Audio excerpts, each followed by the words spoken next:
Salvete omnes. Let's continue with Book 1 of Virgil's Aeneid.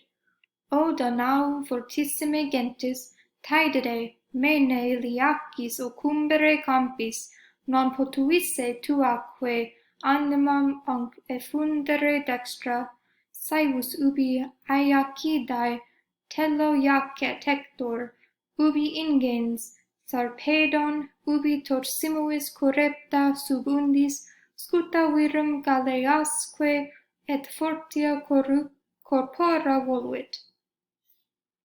So Aeneas is the speaker here. O Tydidae, or O Diomedes. Tydidae here is a patronymic referring to the father of Diomedes. Patronymic is just the name of the father replaced for the son. So it's the son or daughter of Tydeus, I think.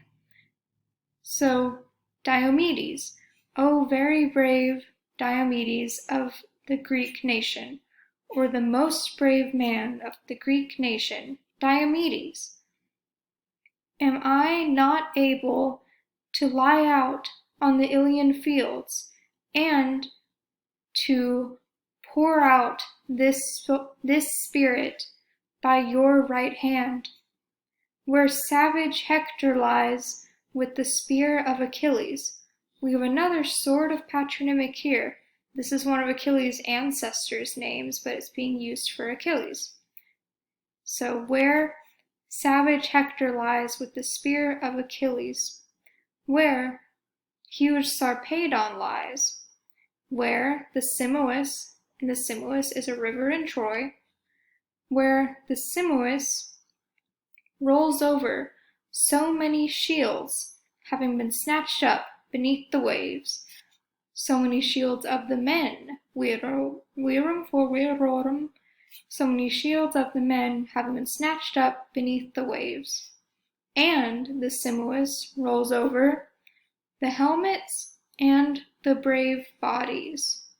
So Aeneas here is discussing more of the death that occurred at Troy and how he wishes that he could have had an honorable death in battle at Troy rather than dying at sea. He's talking about these brave men. Sarpedon was the son of Jupiter and Europa, and he died in the Trojan War. Hector, of course, also died in the Trojan War at the hand of Achilles after Hector killed Patroclus, thinking that Patroclus was Achilles. So he's talking about this great hero Hector, huge Sarpedon, hugely brave, manly, big Sarpedon. And now he's talking about a river at Troy, the Simois. And now the Simois rolls over their shields and their bodies, and they're all lying out there, dead from battle. But Aeneas is thinking to himself, that's not going to be what happens to me. My body's going to wash into the ocean, forgotten and with a dishonorable death, unlike dying at Troy.